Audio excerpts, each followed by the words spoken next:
I'm Marty McCormick, I'm Bill Haggerty. and this is our personal story about Joe Dudley and his Rite Aid store. Marty and I flew to Atlanta and didn't realize that we were, as it turned out, probably in one of the worst ice storms that they had had in 10, 20, 30 years. We started our little journey, which was about 20 miles from the airport, and we got on the highway. We were going about 20, 30 miles an hour, and then we hit traffic. This was a storm where all of downtown Atlanta basically tried to exit at the same time on icy roads. Every half an hour you might move a car length. Sitting for 3.5, 4 hours going nowhere is not comforting. And it's a little scary. I got out of the car, it was a solid sheet of ice, and we decided to get off. Really what we saw was a lot of closed stores, nobody really on the road. Got some directions, but then decided to stop at the Rite Aid. Actually, I think we were both hungry at that time. Hungry, frustrated. Had to use the restroom, Right. getting a little upset. I think you spoke to Joe first when we went in. Joe Dudley, our new best friend, is the manager of the Rite Aid. Bill walked in and sort of asked Joe if we could get to this hotel that we were trying to get to.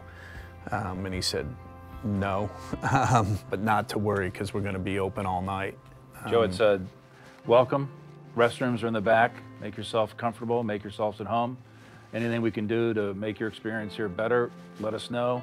Marty and I are in the front, we're watching people come in, and he is just as gracious and as nice for hours on end, and as was his staff. And people were laughing, you know, the people that were in the beach chairs were sleeping.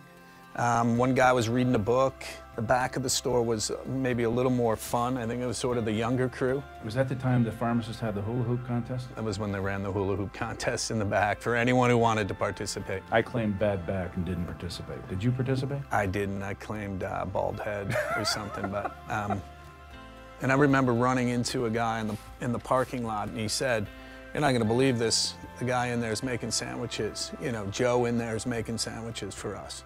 You know, we're plugging cell phones in at any place we could. The store definitely let us maintain our phone to let people know where we were or what we were doing. The Rite Aid was sort of this beacon of light for a lot of people. Even the police were bringing people by. I think they were picking people up who were walking and it was cold, and were dropping people off at the Rite Aid Because everything else was closed.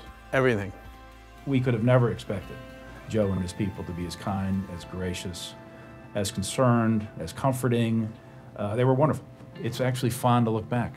Wouldn't want to experience it again. Right. I didn't want to do it again. But we have fond memories. Right. You know, Joe's our new best friend and will be for life. He went above and beyond. And he actually spent a good amount of time that evening making it personal for people who were in that store. Yeah, he made it totally personal. Thanks, Joe. Thanks, Joe. If you were here, we'd give you a big hug and a kiss. Love you.